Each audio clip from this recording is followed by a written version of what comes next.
Hello students, today we will be learning an important chapter called the time value of money, shortly TVM. Now over here we will learn to calculate simple interest, compound interest and various types of annuities. Now you all know simple interest. The formula of simple interest is simple: PRT. P is the principal amount you are having, R is the rate of interest, and T is the time for which you are keeping the money in your bank or say whatever you are investing. But R will be written as R will be written in decimal terms. Say for example, if your rate of interest is given 10%, you will have to write 0.1 for ease of calculation and nothing else. But see, this type of interest calculation is not practical. It is not used in real life. It has no practical implication. Okay, so for that you will need to learn compound interest. Now what is compound interest? Compound interest we will learn by using a formula. Say for example, if you have a principal of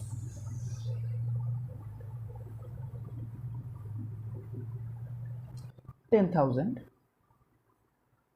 the rate of interest you are getting is 3%, which is 0.03,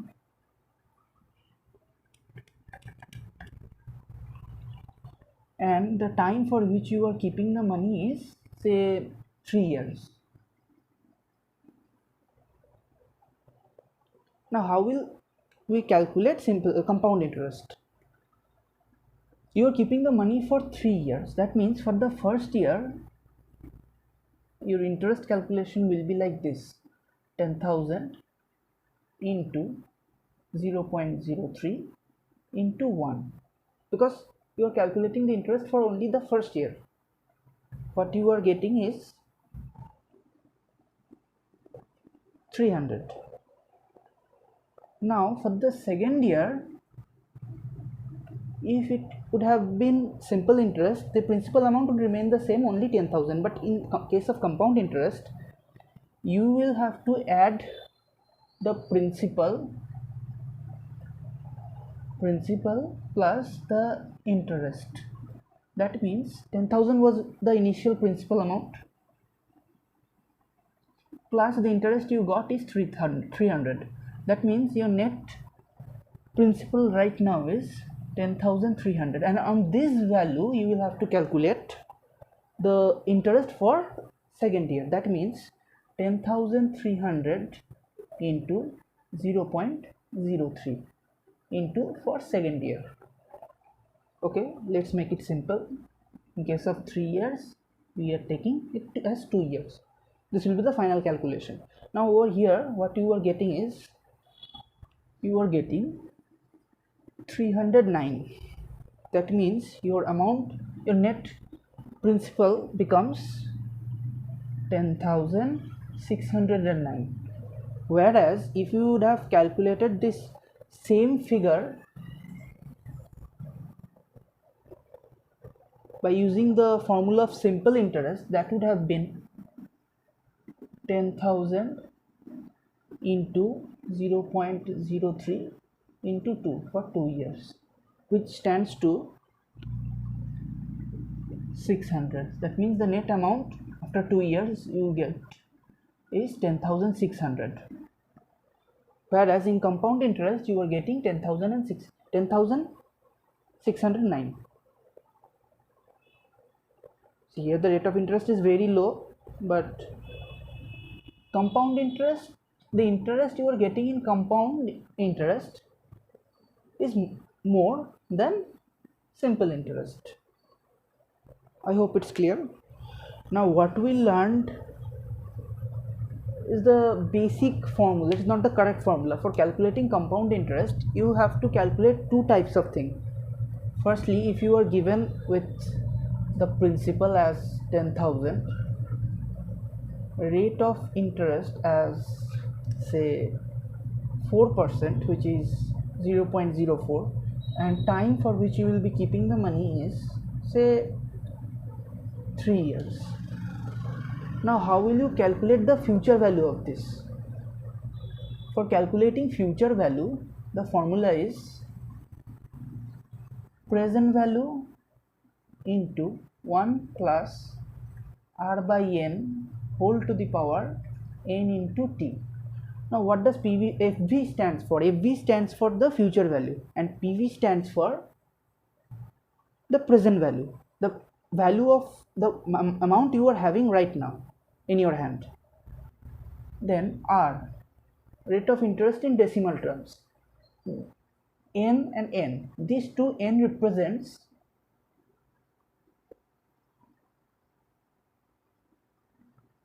number of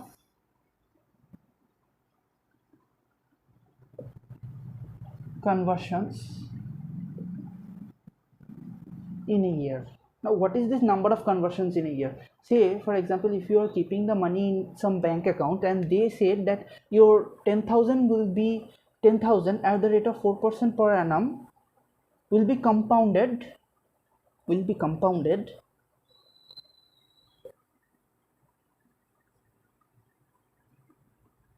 half yearly. That means it will be compounded 2 times in a year. So the value will become 2. Thus n will also become 2. If it is said that it will be monthly,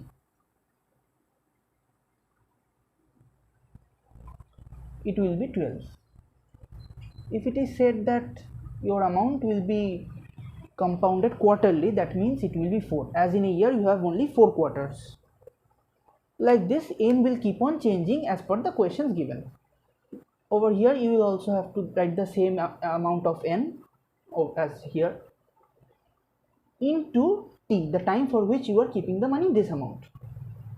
So if you are said to calculate the future value of this question, it would be 10,000 into 1 plus 0.04 by n. Okay, so let us take that this 10,000 will be compounded quarterly. That means 4 whole to the power 4 into the time for which you are keeping the money is 3. That means t is 3, which equals to 4 into 3. That means 10,000 into, now how will you do the calculation? First do 0.04 by 4, whatever the value comes, add it with 1.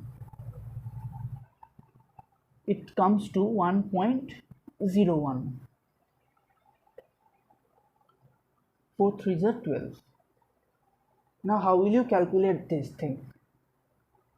Simply write 10,000 into, this portion is the critical part, understand it carefully. Simply type in your calculator or press in your calculator 1.01, then press into symbol 1 times, and as it is said to the power 12, that means you have to press equal sign another 11 times. That means press into symbol or into button, whatever you say, 1 times, and equals to symbol 11 times,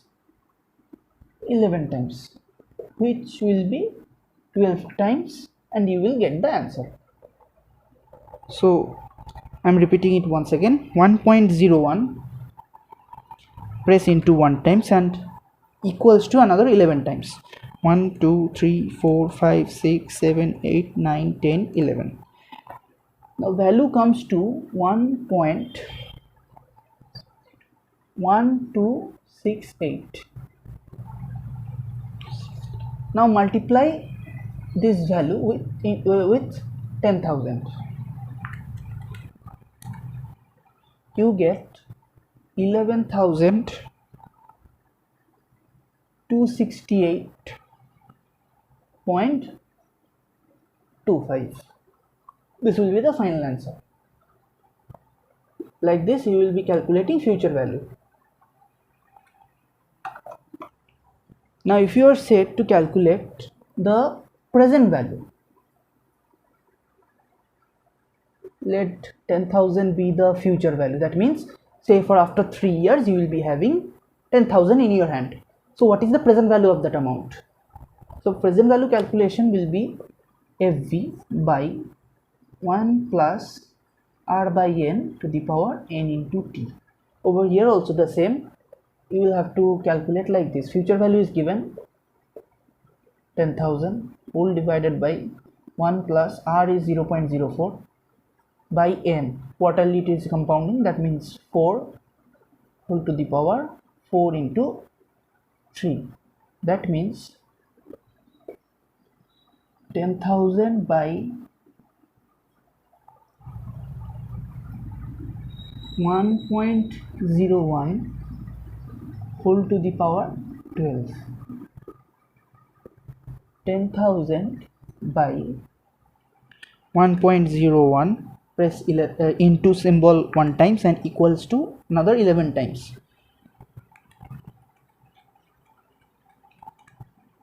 and you get 1.1268.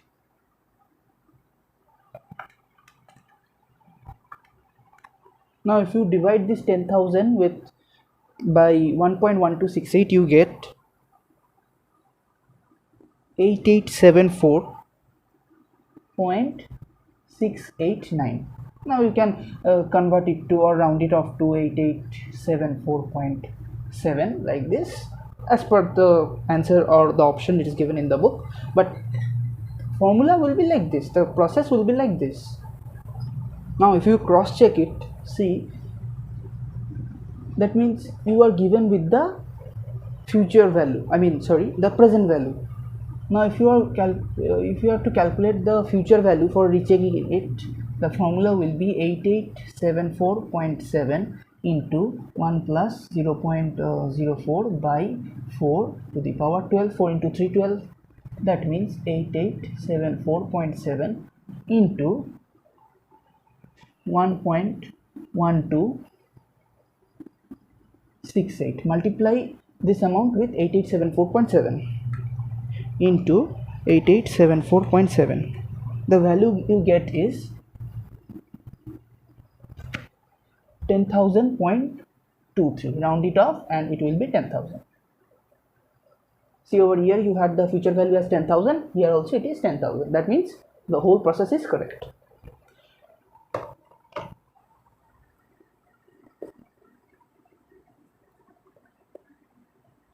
Effective rate of interest. This is the next topic. Now what is effective rate of interest? Say for example, if you are keeping 10,000 amount for 3 years, at 0.04, this is the rate of interest obviously, and it is getting compounded at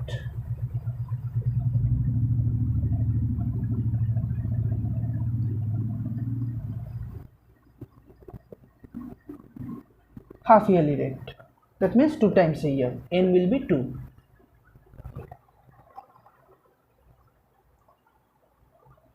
But you are seeing that you are getting an interest rate of 4%, but if you calculate the effective rate of interest, it will be a little slightly higher.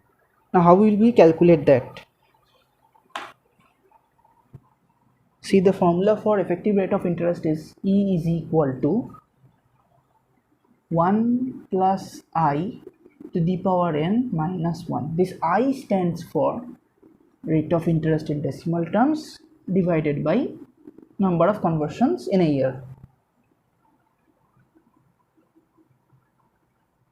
If it is said that if you are getting an interest rate of 6%, you are keeping 4,000 in bank, interest rate you are getting is 6%, your amount will be compounded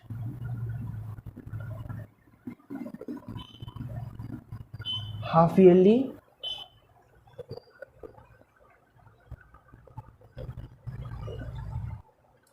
So as per the formula, it will be 1 plus This is 6% interest, that means 0.06 by n, that means half yearly it is getting compounded by 2 whole to the power 2, as the formula stands, to the power n minus 1.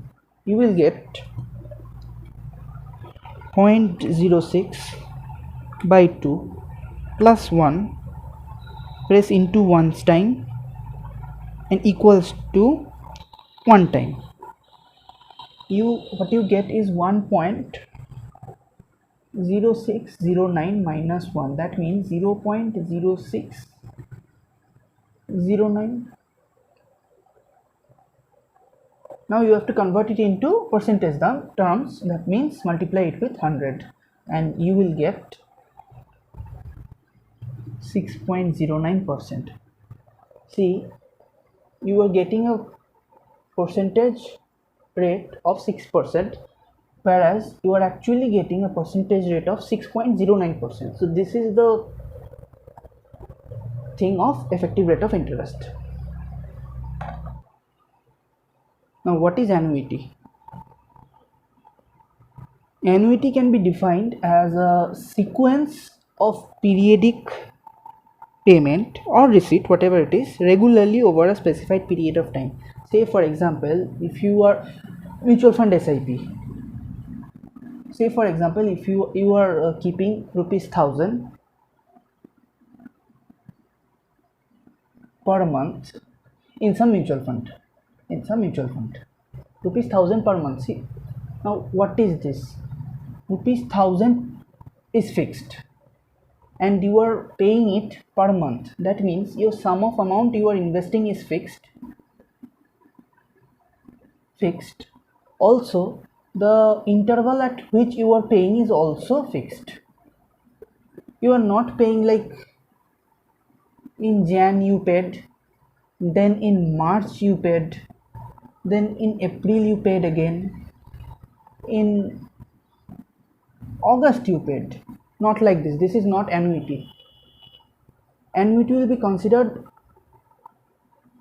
only then when the amount you are investing is same 1000 per month.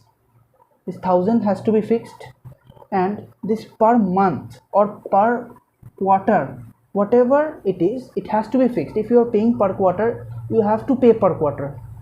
Maybe it may be at the beginning or at the end of the quarter, but it has to be per quarter. If it is month, you have to pay it per month. The amount shall be fixed and the interval at which you are paying the amount has also to be fixed. So when the amount and the time interval at which you are paying the amount both are fixed, then only that type of transaction is known as annuity. Now annuity is something in which you either pay or receive money. Both can happen. Not only like this, that you are only paying or you are only receiving. No, you may pay, you may receive. But there is another term which is known as perpetuity. Over there you only receive the amount and you don't have to pay anything. So over in perpetuity, future value calculation is not possible, only present value calculation can be done, whereas in annuity, future value as well as present value calculation both can be done. Now there are two parts of annuity.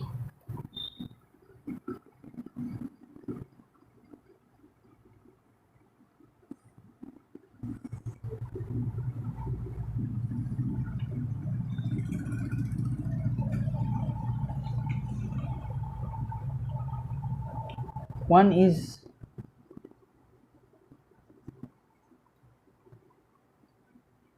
annuity regular and another is annuity due. Now what is annuity regular?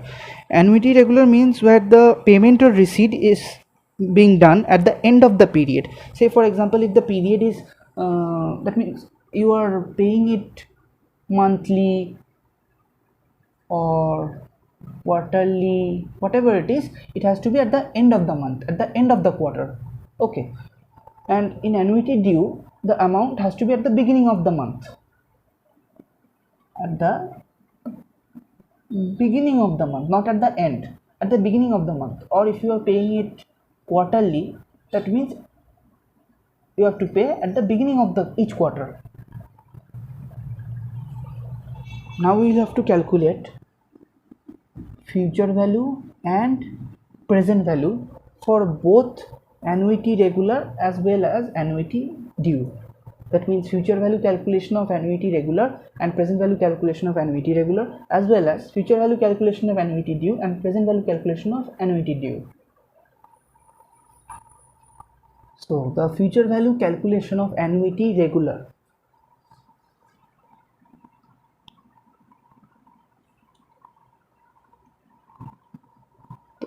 The future value calculation of annuity regular is future value. First is future value. The formula is A Ni is equal to, or future value, whatever you say, is equal to A into 1 plus I to the power n minus 1 whole divided by I. The formula is A into 1 plus I to the power n minus 1 whole divided by I. The A over here stands for the annuity, the amount which you are paying per month or per quarter at the fixed time interval. That A is this annuity.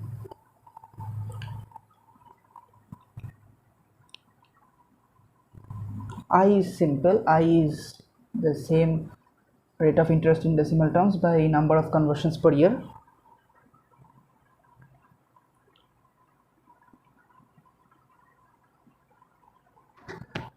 And this is the time for which you are keeping the money. So let us change it to T, the time for which you are keeping the money, whatever the value you get, minus 1 whole divided by I, this value. So this was the formula for calculating future value of annuity regular. Now for calculating the future value of annuity due, the formula is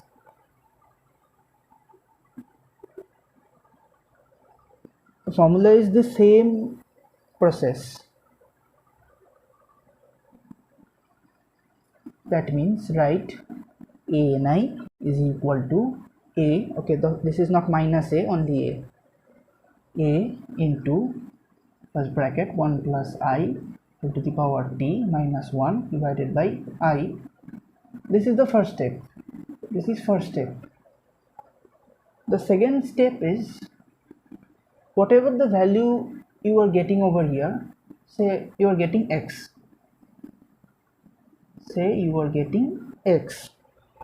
multiply the result with 1 plus I, that means x into 1 plus I. I is rate of interest in decimal terms by number of conversions per year, and you will get the future value of annuity due. Now it's time for calculation of present value. For calculating present value of annuity regular, the formula is A is equal to V by PNI. Now V is the present value. Now how to calculate PNI? So the formula for PNI is equal to 1 plus I whole to the power n minus 1 by I plus I into 1 plus I to the power n. Over here I will be the same as rate of interest in decimal terms divided by number of conversions per year.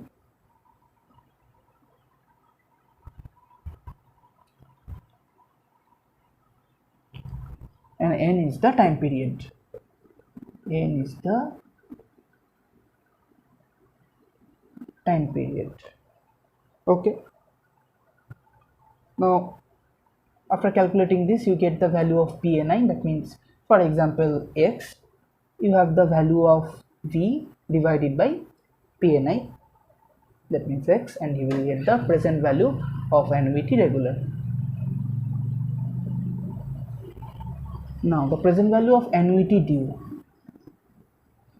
For calculating the present value of annuity due, you have to follow the same process. The formula will be A is equal to V by PNI. Calculate PNI, place it over here, divide V divided by the amount you are getting over here, and you will get A. For example, if you are getting X, then add the initial cash payment or receipt, whatever it is, add the initial cash payment. Now when we will do the sum, we will practice it with examples, but for now, x plus the initial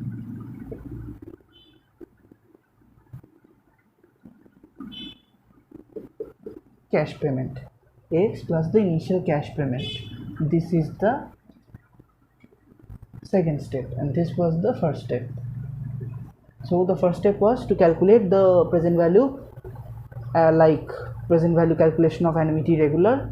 This was the first step, and the second step is whatever the value you are getting over there, add the initial cash payment with it.